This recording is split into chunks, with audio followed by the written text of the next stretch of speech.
తెలుగువారి మనస్సాక్షి సాక్షి టీవీకి స్వాగతం. ఇది సాక్షి టీవీ జనపదం. మనం వారం వారం నగర పరిధిలో ఉండే అనేక కాలనీల్లో బస్తీల్లో ఉండే సమస్యలను తెలుసుకుంటూ వచ్చాం. హైదరాబాద్ దుస్థితిని గత ఎన్నో వారాల్లో జనపదం కార్యక్రమంలో మీరు గమనించారు. ఇవాళ మనం ప్రత్యేకంగా మేడ్చల్ నియోజకవర్గం జవహర్ నగర్ గ్రామ పంచాయతీ పరిధిలోకి వచ్చాం. ఇక్కడ స్థానికులు చాలా మంది పండగ పూట ఇళ్ల బయటకు వచ్చి ఆవేదనతో గుండె నిండా ఆందోళనతో వేచి చూస్తున్నారు. ఇక్కడ ప్రధానమైన సమస్య ఏమిటంటే వారి ఇళ్ల పట్టాలు వారికి ఉంటాయో లేదో, అసలు వారి ఇంటిపై వారి భూమిపై ఎన్నో సంవత్సరాలుగా కట్టుకున్న గూడుపై ఇక ముందు హక్కు ఉంటుందో లేదో, లేక వాటిని తీసేస్తారా అనే ఒక ఆవేదన ఆందోళన కొనసాగుతోంది. ఇక స్థానిక సమస్యలు అంటారా, కొట్టొచ్చినట్టు దృశ్యాల్లో చెప్పొచ్చు. రోడ్లు లేవు, పక్కనే ఉండే డంపింగ్ యార్డ్ వల్ల వచ్చే అనేక సమస్యలు గతంలో కూడా జనపదం కార్యక్రమాల్లో మనం చూసాం జవహర్ నగర్ లో. మొట్టమొదటి స్థానికులతో మాట్లాడుతున్నాం. ఏమా ఏంది కదా ఇక్కడ ఎందుకు బయటకు వచ్చినారు అందరూ?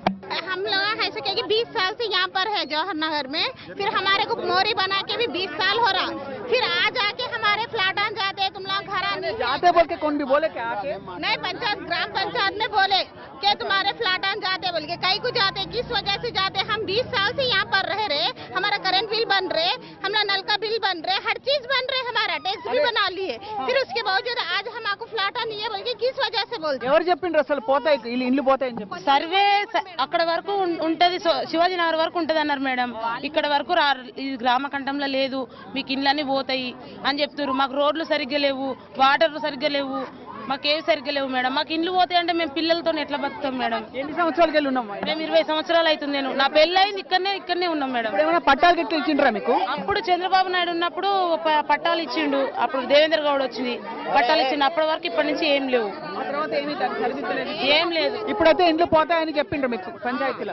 ఏమండి మీరు చెప్పండి, ఏంటి సమస్య ఇక్కడ? ఇక్కడ దాదాపు ఒక 60,000 దాకా ఓటు హక్కు కూడా ఉంది. ఇక్కడ ఓటర్ లిస్ట్ కూడా ఉంది.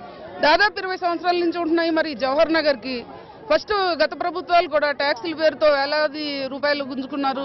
తర్వాత టీడీపీ హయాంలో కూడా ఇంటి పట్టాలు ఇచ్చి కొంతమందికి 166 జీవో అమలు పరిచి ఇక్కడ అప్పుడు కూడా లక్షలాది రూపాయలు దండుకున్నారు. ఇప్పుడు ఇది తెలంగాణ ప్రభుత్వం వచ్చిన తర్వాత కూడా 5859 జీవో ప్రకారంగా కోట్లాది రూపాయలు తీసుకున్న తర్వాత మన రాష్ట్రం అంతా అమలయ్యే 5859 జీవో జవహర్ నగర్కి ఎందుకు అమలు కాదు? మేము అదే క్వశ్చన్ చేస్తా ఉన్నాము. డబ్బులు తీసుకున్న తర్వాత ఇప్పుడు జీవో అమలు కాదు. అధికారిక ప్రకటన అయితే రాలేదు కదా ఇల్లు పీకేస్తామని చెప్పి. కేవలం కుట్రపూరితంగా ప్రభుత్వం, తెలంగాణ ప్రభుత్వం 330 ఎకరాలు గ్రామకంఠంగా తీసుకుంటానని చెప్పి 1200 ఎకరాలు టోటల్గా 12 ఎకరాలు డిలీట్ చేయడం జరిగింది. 318 ఎకరాలు గ్రామకంఠంగా తీసుకోవడం జరుగుతూ ఉన్నది. అయితే మేము ఒకటే డిమాండ్ చేస్తూ ఉన్నాం. ఇక్కడ జవహర్ నగర్లో ఇవాళ ఏదైతే జవహర్ నగర్లో 80-90 కాలనీలు ఉన్నాయో ఆ కాలనీలో మొత్తం కలిసి గ్రామకంఠంగా తీసుకోవాలని డిమాండ్ చేస్తూ ఉన్నాం. దానికి అనుగుణంగా ఏదైతే ఉందో 318 ఎకరాల్లో ఉన్నటువంటి గ్రామకంఠంగా తీసుకుంటామని చెప్తూనే ఓపెన్ ప్లాటర్స్ ఏదైతే ఉన్నాయో ఖాళీ ప్లాట్లలో మరి గ్రామ పంచాయతీకి సంబంధించినటువంటి కార్యదర్శి కానీ విఆర్ఓలు కానీ రెవెన్యూ సిబ్బంది ఇవాళ సర్వే చేస్తూ ఉన్నారు. ప్రజలు భయభ్రాంతులకు గురవుతున్నారు కాబట్టి వెంటనే ఆ సర్వే నిలిపివేయాలి. ఏమ్మా పెద్దమ్మ ఏడుంటావు నువ్వు? घरों किराए से किराए वाले ठहरते नहीं। क्या अम्मा क्या बोल रहे? आके घर ले ले रहे बोल के लोग बोल रहे नहीं बोले आप किराए की क्या है कि हम तो नहीं सुनेगा, हम नहीं सुने। मगर आप फिलहाल घर के किराए में है, किराए के घर में है, किराए के घर में है। महीना हुआ क्या आ जाते, कहाँ से देंगे? हम बर्तन धोएंगे क्या, वो करेंगे क्या? मेहनत करके कहाँ से देना घर का किराया? हम भी किराए के घर में हैं। किराए के घर में जिनके खुद के घर हैं घर ले लेते बोल के बोल रहे हैं। नहीं हम किराए के घर में आए आप लोग? यहाँ झारखंड ఏమ్మా మేము 30 ఏళ్ళు అయిందమ్మా ఇక్కడికి వచ్చి. ఏం చేస్తావు? పని ఏం చేస్తావా? నేను ఏం పని చేయ ఇంటికైనా ఉంటా. 30 ఏళ్ళు వచ్చి మాకు నీళ్లు సరిగ్గా లేవు, ఏమి లేవు, అంత ఆగమాగం ఉన్నాం. మరి తీసేస్తాం అంటాను. మేము ఎక్కడ పోతాము? తీసేస్తామని పిలిచి చెప్పిండ్రా? ఇట్లా సర్వే చెప్తాను కదా. ఏడున్నది నీళ్ళు ఏడున్నది? గిన్నె ఉన్నాయి. మేము 30 సంవత్సరాలు అయిందమ్మా ఇక్కడ ఉండబట్టి. ఇప్పుడు ఈ మధ్యలో వచ్చి కూలగొడతామంటే మేము ఎక్కడ పోతాం? మేము యాప్రాలకి వెళ్ళి నడుచుకుంటూ వచ్చి బస్సులు ఎక్కి వచ్చే వాళ్ళము. నీళ్లు లేవు, కరెంట్ లేవు, బోరింగ్ నీళ్ళు తాగి పిల్లలకు జరాలు, పాములు పండుకుంటే పుట్టలకి వెళ్ళి పాములు వచ్చేది. అప్పటి నుంచి మేము ఇక్కడే ఉంటున్నాం. ఇప్పుడు వచ్చి మమ్మల్ని ఇంత భయపెట్టిస్తే మేము ఎక్కడ పోతాం? అక్కడ కూలగొడతాం అని అంటారు కదా, ఇది భయాలే కదా మాకు. 24 గంటలు భయాలే. పండగ సందర్భం మాకు ఏది లేదు. తెలంగాణ వచ్చింది, పండగ చేసుకోరు అనేది పండగ ఎండగా అయిపోయింది మాకు. ఆ తినడానికి కూడా మాకు మనసు లేదు, వండుకోవడం లేదు. పిల్లలు మేము కొత్త బట్టలు వేసుకోవడం, ఆడడం ఏది లేదు ఈ సంవత్సరం. వచ్చిందా మీ ఎమ్మెల్యే ఎప్పుడైనా? ఎప్పుడు ఎమ్మెల్యే కాడికి పోతేనే ఆయన వద్దు మీరు ఓట్ ఎలక్షన్లకు వస్తారు మీరు ఇప్పుడు మాట్లాడలేదు అంటే బయట మాట్లాడుర్రి ఎలక్షన్లు లేవు ఏం లేవు అప్పుడు మాట్లాడుర్రి ఇప్పుడు మా ముచ్చట దేకుని బయటికి నడువురు అంటుండు భయానికి అట్లా అంటాడు. మరి అప్పుడు చెప్పిండ్రా ఇడికెళ్ళి వెళ్ళగొడితే మరి ఏడికి పోవాలని అడిగి అడగనిస్తలేడు బయటికి పోయి మాట్లాడంటే మీరు అంటుండు అంతే అంటుండు ఎమ్మెల్యే దగ్గర పోతే అన్నాడు అట్లా అన్నాడు. అట్లా చాలా ఆశ్చర్యం. ఎందుకంటే ఒక ప్రజాప్రతినిధిగా ఏమండి మీరు సహజంగా మీరు ప్రతిపక్షంలో ఉన్నారు తిడతారు కానీ అది సహజమే, కానీ సమస్య ఏంటో చెప్పండి.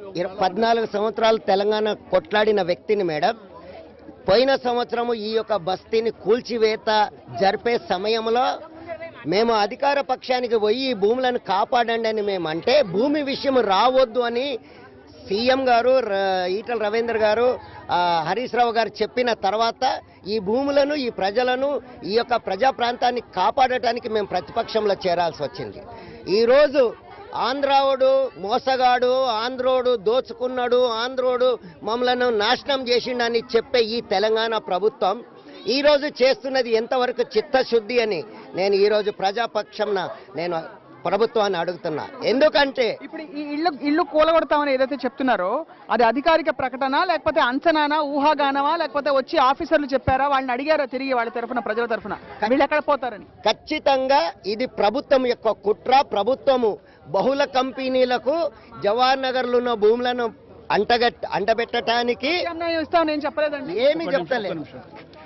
గత 2.5 సంవత్సరాల నుంచి ఎలాంటి నోటీసులు లేకుండా ఏదైతే జవహర్ నగర్లో ఇప్పటి వరకు ఇంచుమించు 70-75 ఎకరాల పొలంలో ఎలాంటి నోటీసులు లేకుండా గత 30 సంవత్సరాలుగా జీవనం గడుపుతూ ఇక్కడ నివసిస్తున్న ప్రజలకు ఈ గవర్నమెంట్ వచ్చాక ఈ మధ్యకాలం 3-4 నెలల్లో 250 ఇళ్లను కూలగొట్టారు.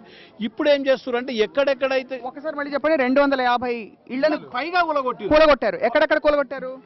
మన జవహర్ నగర్ ఇప్పుడు ఆ కూలగొట్టిన వాళ్ళందరూ ఎక్కడికి వెళ్ళారు కాబట్టి వెళ్ళిపోయారు పాపం. ఇక్కడ నుంచి లేరు. వాళ్ళ తరఫున ఎవరు పోరాడలేదా? భారతీయ జనతా పార్టీ పోరాడినాము, బట్ అడగలేదా మీరు? వాళ్ళకి మేము అడిగినాము, కలెక్టర్ని అడిగినాము. వినండి మేడం, దీని కథ చెప్తా నీకు. ఇది డిఫెన్స్ ల్యాండ్. ఇది ఎక్స్ సర్వీస్ మెన్లు 1941లో వీళ్ళు వాళ్ళ రూపాయి వాళ్ళ యొక్క సొసైటీ కొన్నది. అప్పటి నుంచి ఏమైంది, ఎక్స్ సర్వీస్ మెన్లు కొందరుకి 100-200 మందికి పట్టాలు ఇచ్చారు.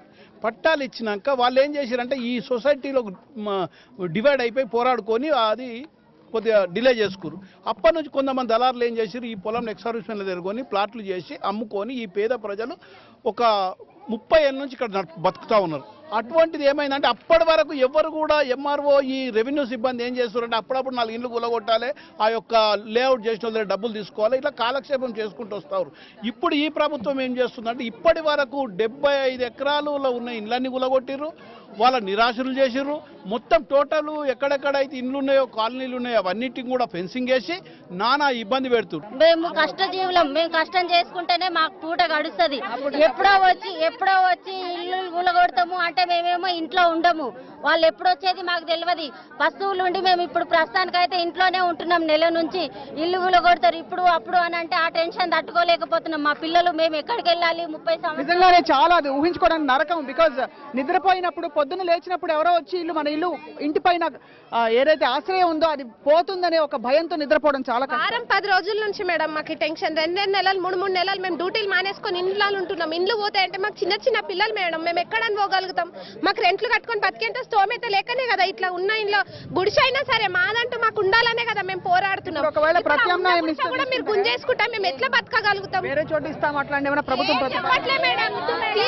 మేము ఎక్కడున్నామో అక్కడే హాయిగా ఉన్నాం. ఉప్పు కారము తినుకుంటాం, మా కష్టం మేము చేసుకొని బతకగలుగుతున్నాం. అట్లాంటిది ఇక్కడ బతికే తీసుకుపోయి మమ్మల్ని ఎక్కడో వేసేస్తా అంటే మేము అక్కడ ఎట్లా బతకగలుగుతాం మేడం? వేస్తారని కూడా అనలేదు ఇంతవరకు, అన్నారు ఇంకా కానీ అంటారేమో అని. బికాజ్ ఇంతమంది ప్రజల జీవితాలతో ప్రభుత్వం కూడా ఎందుకు చేయదు కాబట్టి. వేసేటప్పుడేమో మేము అది ఇస్తాం మేము ఇది ఇస్తాం అన్నారు మేడం. ఓట్లు వేయించుకున్నాక జరిగిపోయారు. చిన్న విరామం తీసుకోబోతున్నాం. జనపదం ఇలాగే కొనసాగుతుంది. నిజంగానే ఇక్కడ అంటే ఒక నిర్లక్ష్యం ఈ కాలనీ పట్ల, ఈ బస్తీ వాసుల పట్ల విపరీతంగా కనిపిస్తోంది. ఇంతవరకు స్థానిక ఎమ్మెల్యే వచ్చిన సందర్భాలు తక్కువ. వాళ్ళు వెళ్ళి ఈ సమస్యని చెప్పుకునే ప్రయత్నం చేసినప్పుడు కూడా ఎటువంటి స్పందన లభించలేదని చెప్పి ఇక్కడ స్థానికులు చెప్తున్నారు. మరి ఎమ్మెల్యే గారి జవాబు ఏముంటుందో ఈ ప్రశ్నకి, ఈ ప్రజలందరూ ఎక్కడికి పోవాలి, వాళ్ళ ఇల్లు వెళ్ళిపోతారు. అతి త్వరలో బహుశా ఈ ఇళ్లని కూడా కూలగొట్టేసి ఈ స్థలాలను తీసుకుంటుంది ప్రభుత్వం అనే ఒక పుకారు కావచ్చు, లేక వదంతులు కావచ్చు, లేక సర్వేలు చేసుకునే ప్రక్రియలు ఏవైతే కొనసాగుతున్నాయో అవి కావచ్చు. ప్రజలు భయభ్రాంతులై బతుకుతున్నారు. పక్కా ఇళ్ల పట్టాలు లేవు.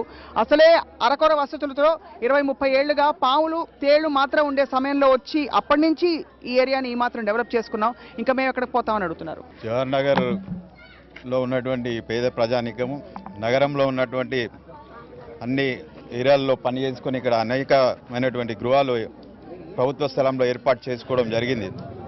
గతంలో అవిభక్త ఆంధ్రప్రదేశ్ ఉన్నప్పుడు రాజశేఖర రెడ్డి గారు ముఖ్యమంత్రి ఉన్న అర్బన్ మండలాల్లో కూడా పేదలకు పట్టాలు ఇవ్వాలనే ఉద్దేశంతో జీవో తీసుకొచ్చి మళ్ళీ ఇక్కడ సుమారు షామీర్పేట మండలంలో జవహర్ నగర్ గ్రామానికి సంబంధించి 17,271 పట్టాలను సర్వే ద్వారా బీపీఎల్ సర్వే ద్వారా ఇక్కడ లబ్ధిదారులను గుర్తించడం జరిగింది. 2009 సంవత్సరము రాజశేఖర రెడ్డి గారు ఏవైతే గతించారో అప్పటి నుంచి ఆ పట్టాలు ఎంఆర్ఓ ఆఫీసులోనే ఆ సర్వే అయిపోయి పట్టాలు రెడీ అయి ఉన్నాయి. అవి రెడీగా ఉన్నాయి, అవి ఇవ్వలేదు ఇంతవరకు. తర్వాత ఇలాంటి సమస్య ఉండొద్దనే ఆ రోజు రాజశేఖర రెడ్డి గారు సర్వే చేయించి 17,000 పైగా మళ్ళీ ఇలాంటి సమస్యలు తలెద్దని చెప్పి నిర్వహించడం జరిగింది. కానీ ఇప్పుడు ప్రభుత్వం వచ్చిన తర్వాత, టీఆర్ఎస్ ప్రభుత్వం వచ్చిన తర్వాత ఈ పేద ప్రజలను చాలా భయభ్రాంతులకు గురి చేస్తున్నారు. ఎంఆర్ఓ గారు ప్రజల తరపున ప్రభుత్వానికి నివేదిక ఇవ్వాల్సినటువంటి వ్యక్తి ప్రభుత్వ ఏజెంట్గా ఉండి పేద ప్రజలు ప్రతిరోజు వచ్చి ఒక కాలనీలో ఒక ఇల్లు కూలగొట్టుకుంటూ భయభ్రాంతులకు గురి చేస్తూ ఎవరిని కూడా జీవనం కొనసాగించకుండా రోజు ఇంటికే పరిమితం అవుతూ వీళ్ళు కూలీ చేసుకునే పరిస్థితి కూడా ఏర్పడి ఉన్నది. ప్రభుత్వానికి ఒక్క కాలనీలో కుట్ర చేస్తే ఏమొస్తుందో చెప్పండి. ఒక్క కాలనీ లేదు మేడం, ఇది ఒక్క కాలనీ అని మీరు ఈ ఒక్క ప్రాంతాల్లో జవహర్ నగర్ ప్రాంతంలో కుట్ర చేస్తే ప్రభుత్వానికి ఏమొస్తుంది? రంగారెడ్డి జిల్లాలో ఎక్కువ స్థలం ఉంది జవహర్ నగర్లోనే. రింగ్ రోడ్కు లోపట ఉంది. సిటీకి ఇంత దగ్గరలో ఇంత కాస్ట్లీ స్థలము, దీన్ని పూర్తిగా పేదలు ఆక్రమించుకొని నిర్మాణం చేసుకుని ఇది తీసేస్తే ఒక మంచి వాల్యుబుల్ ల్యాండ్ అవుతుంది అని ఒక ప్రభుత్వాన్ని దృష్టి కేంద్రీకరించి. యాక్చువల్లీ ఇది ప్రభుత్వానికి సంబంధం లేదు. ఈ జవహర్ నగర్ ల్యాండ్ కేవలము ఎక్స్ సర్వీస్ మెన్లకు మాత్రమే దీనికి ఉన్నది.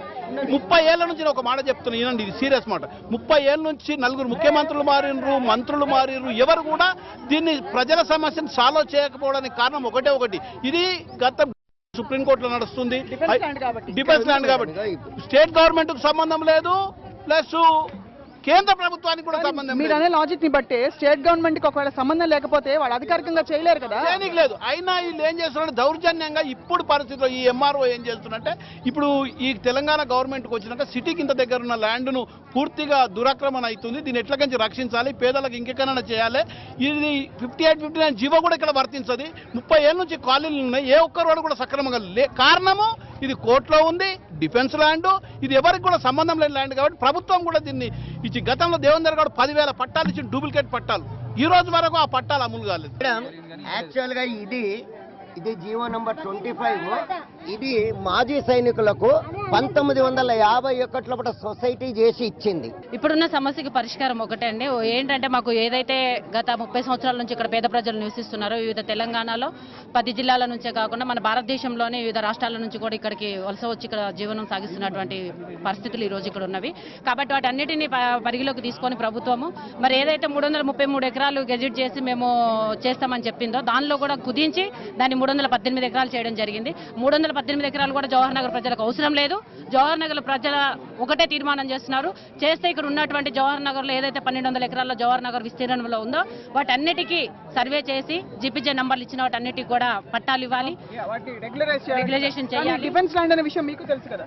తెలుసు. మరి డిఫెన్స్ ల్యాండ్ అప్పుడు మరి ఇక్కడ పరిధిలో ఉన్నది అయితే ఇది ఏదైతే డిఫెన్స్ ల్యాండ్ అన్నది మాకు అప్పుడు తెలియదు. తెలిసినా కూడా ఒకటి మేడం, ఎందుకంటే ఇది ప్రజలకి తెలుసో తెలియకో చేసినటువంటి విధానంలో పరిష్కారానికి నేను ఏమన్నానంటే, ఇక్కడ ప్రభుత్వం చేస్తున్న సుప్రీంకోర్టు చేస్తున్న పరిష్కారం అయితే జరగాలి ఖచ్చితంగా. ఇక్కడ ప్రజలకి ఇక్కడ ఎక్కడో అక్కడ నీడ తలదాచుకోవడానికి ఎక్కడ పోతారు అందరూ? జరగాలి మేడం, జరగాలి. పట్టాలు కూడా రావాలి మేడం. అయితే నేను అంటున్నది ఏంటంటే, ఈ 2 ఏళ్లలోనే కుట్రంతా జరిగిపోయింది, ఏదో అయిపోతుంది అని అనుకోకుండా సమస్యను మీరంతా అవగాహన చేసుకున్నారు కాబట్టి దీన్ని సరైన పద్ధతిలో దీని గురించి ఒక చర్య తీసుకోవాల్సిన అవసరం ఉంది. చర్య తీసుకోవాల్సిన అవసరం ఉంది మేడం. ఇది గత ఈ 2 సంవత్సరాల నుంచి అన్న విషయమే కాదు, గత ప్రభుత్వాల నుంచి కూడా మేము ఒకటే ఫైట్ చేస్తున్నాము.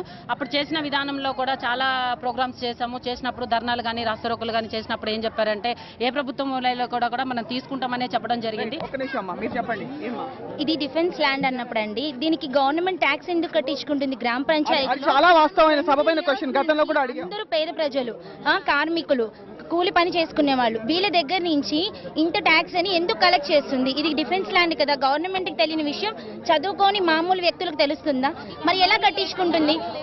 ఇలాంటి పరిస్థితిలో మేము ఉంటున్న ఏరియాలు చూడండి, ఇక్కడ సర్పంచులు కానీ వీళ్ళందరూ ఉంటున్న ప్లేసులు చూడండి, వాళ్ళకన్నా కరెక్ట్గా ఉపయోగిస్తే ఇక్కడ మేము ఎందుకు అలాంటి ఏరియాలో ఉంటాం? మా దగ్గర వచ్చి చూడండి, 20 సంవత్సరాల నుంచి మేము ఫైట్ చేస్తున్నాం పందుల వల్ల. వాటి వల్ల రకరకాల జబ్బులు మాకు పందుల బెడద ఇంకా చాలా ఉన్నాయండి. పందుల బెడదలు, ఒక నిమిషం, వాటర్ వల్ల రకరకాల, ఒక నిమిషం ఆగండి, వాటర్ వల్ల రకరకాల స్కిన్ డిసీజెస్ వస్తున్నాయి. వాటర్ మొత్తము మా ఇంటి ముందరికి వెళ్ళిపోతుంది మేడం.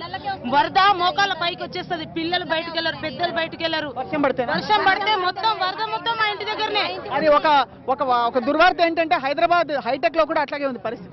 అది అక్కడ మేము టీవీలో చూస్తున్నాం. గ్రామ పంచాయతీ అని మనం బాధపడక్కర్లే, ఆడ కూడా అట్లనే ఉంది. టీవీలో అక్కడ చూసింది అటు అనిపిస్తుంది అంటే ఇక్కడ మా ఇంటి ముందర చూస్తే మొత్తం వరద మోకాళ్ళ పైకి మేడం. ఎప్పుడు కూలగొడతామని మొన్న ఏం చేసి ఈ సర్వే నంబర్ను ఐడెంటిఫై చేసి మొత్తము సర్వే చేస్తారు. సర్వే చేస్తున్నప్పుడు ఏమంటే మీరు అందరు ఖాళీ చేసేయాలి, ఇది వేరే కంపెనీకి అలాట్ చేసారు, ఇది మాకు గవర్నమెంట్ ఇచ్చిందని ఒక చేసేగా ఇక్కడ ఉన్న వాళ్ళంతా భయభ్రాంతులై 3 రోజుల నుంచి పాపం మేము భారతీయ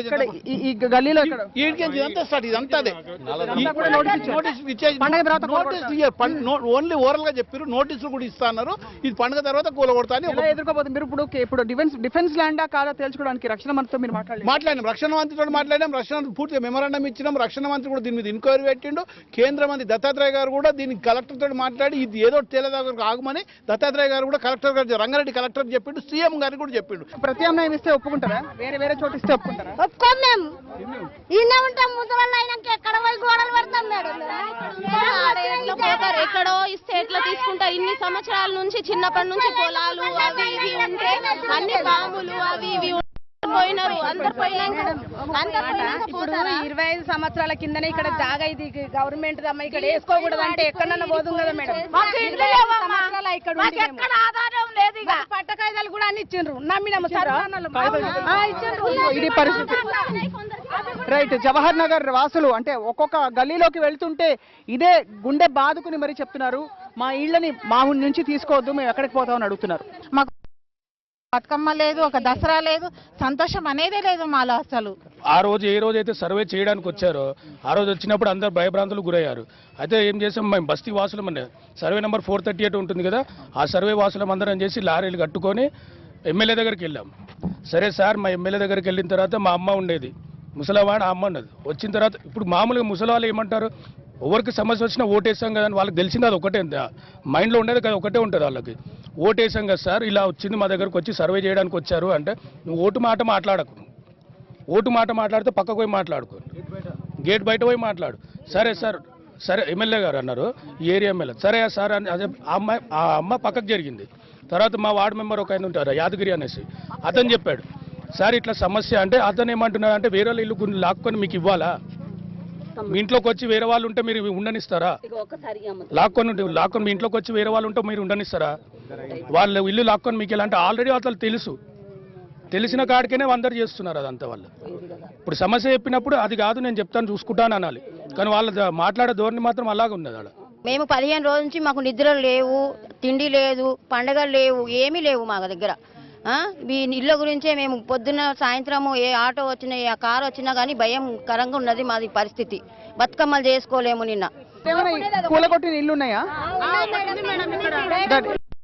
ఉన్నాయి మేడం, ఇదే కాలనీలో ఈ కాలనీలోనే ఉన్నాయి. చివరికి ఉన్నాయి, అవసరం ఏం లేదు. మేము నీళ్లు తాగా ఉపవాసం, ఇప్పుడు ఉపవాసం లేదంటూ ఇప్పుడు ఉపవాసం ఉండైనా తిని పడుకుంటున్నాం, కానీ మేము కష్టం చేసుకొని మాకున్న నీడ పోతే మేము ఎక్కడ చుక్కమ్మ బస్తీ ఇదే మేడం, ఈ పక్క గల్లీలోనే మాకు ఇల్లు. చిన్నగా ఉన్నాయా పెద్దగా ఉన్నాయి ఇల్లు? చిన్నగా 2 రూములు మేడం, రేకుల రూములతో పడుకొని ఏదో అట్లా ఉంటాం. మాదేం కోటేశ్వరులం కాదు. విషయం ఏంటంటే, గత 30 సంవత్సరాల నుంచి ఏదైతే మాజీ సైనికుల భూమి అంటుండ్రో, మాజీ సైనికులు ఇక్కడ చాలా మందికి అమ్మిన వాళ్ళు ఉన్నారు. తర్వాత ఈ 30 సంవత్సరాల నుంచి వెళ్ళి ఏ ప్రభుత్వాలు కూడా ఇది మాజీ సైనికులదా ఇది ప్రభుత్వ భూమి అని తెలియకుండా పేద ప్రజలను మోసం చేస్తూ ఇటు మాజీ సైనికులు కూడా ఈ భూమి మాదని సీరియస్గా తీసుకోకుండా అటు గవర్నమెంట్ కూడా సీరియస్గా ఇప్పటిదాకా ఈ భూమి ఎవరిదనే తేల్చకుండా పేద ప్రజలతోటి చెలగాట మారుతూ ఇవాళ కేంద్ర రాష్ట్ర ప్రభుత్వాలు కూడా కుమ్ముక్క అయ్యేసి కేంద్రంలో ఉన్నటువంటి బీజేపీ పార్టీ కూడా ఇవాళ రాష్ట్ర గవర్నమెంట్కు సజెషన్ చేయొచ్చు. ఇక్కడ పేద ప్రజలు దాదాపుగా 2 లక్షల మంది ప్రజలు నిర్వాసితులు అవుతున్నారు. ఈ నిర్వాసితులకు సంబంధించినటువంటి ఈ భూమిని అటు కేంద్ర ప్రభుత్వం అయినా ఇటు రాష్ట్ర ప్రభుత్వం అయినా ఒక కొలిక్కి తీసుకొచ్చేసి ఇక్కడ పేద ప్రజలకు 58-59 ఏమండి క్లుప్తంగా మనకు కార్యక్రమం సమయం అయిపోతుంది కాబట్టి ఒక పాయింట్కి వద్దాం.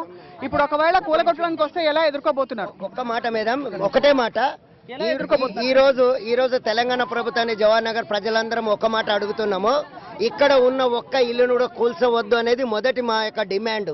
ఇక్కడ ప్రతి ఒక్క గుడిసెను ప్రతి ఒక్క ఇంటిని వాళ్ళకు రిజిస్ట్రేషన్ చేపియాలని ఒక మా డిమాండ్. అది ఫస్ట్ ప్రథమ డిమాండ్.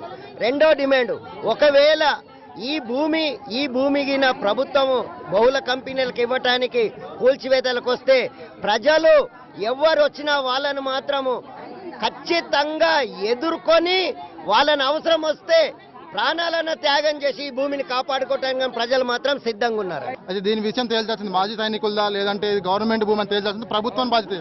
ప్రభుత్వం బాధ్యత కాబట్టి ప్రభుత్వం దీన్ని పరిష్కరించి ప్రజలను ఇక్కడే ఉన్న వాళ్ళకి పట్టాలు ఇవ్వాలి. జీవో 58 ని ఇంప్లిమెంట్ చేయాలని చెప్పేసి మేము డిమాండ్ అంతే.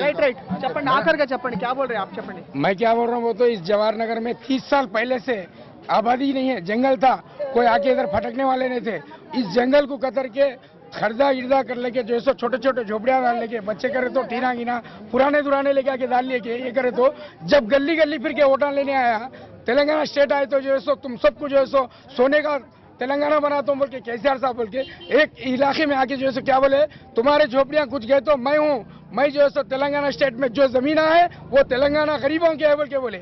आज जो है सो कुर्सी पे बैठने के बाद में इस जवाहर नगर के अंदर खाली 318 जो है सो एक सर्विस उन लोगों का जो है सो रजिस्ट्रेशन करते बोलते, बाकी के 900 एकड़ में है. 900 एकड़ में जो है उन्होंने जो सो एकड़ है और जो सो क्या बोलते बोलते गरीबों को मीटर नहीं देना बोलते, पानी नहीं देना बोलते. हर जो सो हम लोग कैसा ले रहे पूरे बिना ले रहे और मीटर नहीं दे रहे और जो सो गिरा दे रहे. हमारे పరిస్థితి ఏంటో ఇప్పుడు క్లియర్ గా అర్థమవుతుంది. ఒకటి, ఇది లిటిగేషన్ లో ఉండే భూములు డిఫెన్స్ ల్యాండా లేకపోతే ఇది నిజంగా ఇక్కడ అధికారికంగా ఇళ్లు కట్టుకునే అధికారం ఈ భూమిపై వీళ్ళకుందా? ఇది ప్రాథమికమైన ప్రశ్న. రెండోది, మౌలికమైన వస్తువులు లేక ఇబ్బందులు పడుతున్న మాట వాస్తవం. 20-30 ఏళ్ల నుంచి కూడా ఇక్కడ ఇలాగే మా జీవితాన్ని మేము కొనసాగించుకుంటాం అంటున్న ప్రజలకి మూడో విషయం ఏంటంటే ట్యాక్సుల వసూళ్లలో మాత్రం ఏమాత్రం తగ్గట్లేదు ప్రభుత్వం. అన్ని విధాలా వాళ్ళు బిల్స్ కడుతున్నారు. ఎలక్ట్రిసిటీ బిల్ కావచ్చు, వాటర్ బిల్ కావచ్చు, ఇవన్నీ కట్టుకుంటూ కొనసాగుతున్నారు. అయితే వీళ్ళ ప్రశ్న ఏంటంటే అసలే లిటిగేషన్లో ఉండే విషయం తేలకుండా మా దగ్గర ట్యాక్సులు వసూలు చేస్తూ మరోవైపు ఈ పుకార్లతో లేక వాస్తవం ఉందో లేదో తెలియదు ఇళ్లు కూలగొడతారా లేదో అనే అంశంపై స్పష్టత ఇవ్వకపోవడం, ఆ ప్రజాప్రతినిధులు మేము నమ్మి ఓటు వేసిన ప్రజాప్రతినిధులు మాకు అందుబాటులో లేకపోవడం ఏంటని ప్రశ్నిస్తున్నారు, వాపోతున్నారు ప్రజలు. నిజంగానే వాస్తవం ఏదైనా సరే వీరికి భరోసా ఇవ్వాల్సిన బాధ్యత మాత్రం ఖచ్చితంగా ఇక్కడ స్థానిక ఎమ్మెల్యేది. కాబట్టి ఎమ్మెల్యే గారు మేలుకుని తక్షణం ఈ ప్రాంతానికి వచ్చి వీళ్ళకి భరోసా ఇవ్వాలని కోరుతూ డిమాండ్ చేస్తూ ప్రజల తరఫున ఇది వాళ్ళ జనపదం. ఇది జవహర్ నగర్ వాసుల దుస్థితి. వచ్చే వారం మరొక జనపదంలో కలుద్దాం. Stay tuned.